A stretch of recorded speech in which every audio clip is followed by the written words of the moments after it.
Hi, how are you everyone? Welcome back to my lovely channel.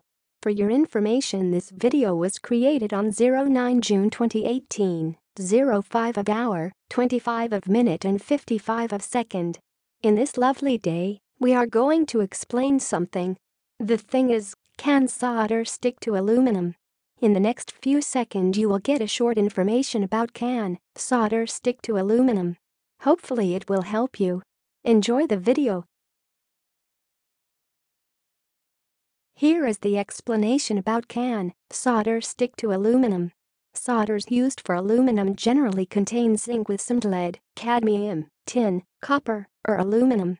However, any solder that contains tin may cause an electrochemical corrosion problem due to its galvanic potential.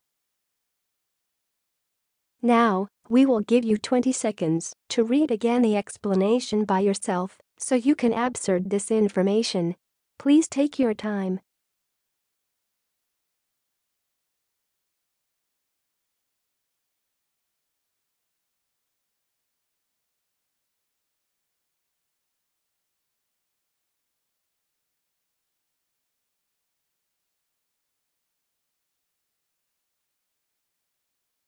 Hi, that's all of the explanation.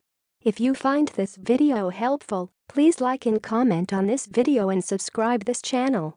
Thank you, and see you again in another video. Goodbye.